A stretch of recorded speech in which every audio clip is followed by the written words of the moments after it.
Bienvenue dans le RPG Awake, saison 2 de Contact s'annule.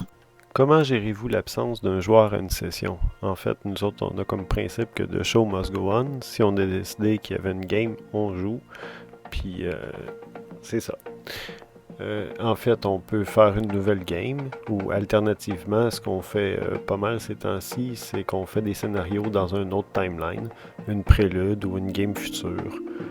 Pour ce qui est des dommages, on s'écrit sur une feuille à part dans chaque game où est-ce qu'on en est dans nos dommages, dans notre karma pool.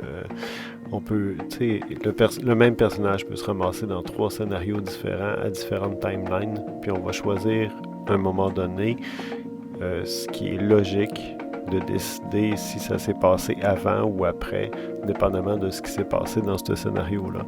Par exemple, s'il se fait crever un œil, ben on va décider que c'est après le moment des games d'avant où est-ce qu'il y a ses 2 yeux, genre. Ou s'il meurt, des choses comme ça, ça change tout. On va le mettre à la fin. Par exemple, une possibilité, ça pourrait être un rêve dont le personnage a tiré une leçon, puis il y a même de l'équipement qui est apparu à son réveil ou qui est disparu, ce qu'il a utilisé. Là. Fait que ça peut être assez étrange et intéressant. Là. Dans une game de Planescape, il y a un des joueurs qui joue un Warforge.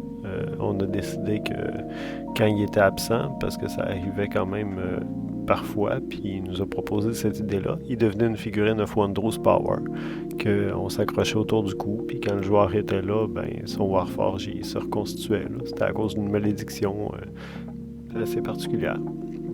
En fait, je pense que c'est impossible de continuer quand un joueur n'est pas présent dans mes parties. Mes scénarios sont orientés vers les décisions difficiles, les conséquences de ces décisions. Puis je pense que tuer le perso d'un joueur qui a le gastro parce qu'il a fait un mauvais choix, c'est un peu contraire à mes principes. Merci d'écouter les divagations d'un apprenti vieillard. Si ça vous a appris comment ne pas devenir gâteux, ajoutez-vous un XP. Puis si vous participez au RPG Awake, ajoutez-en 3.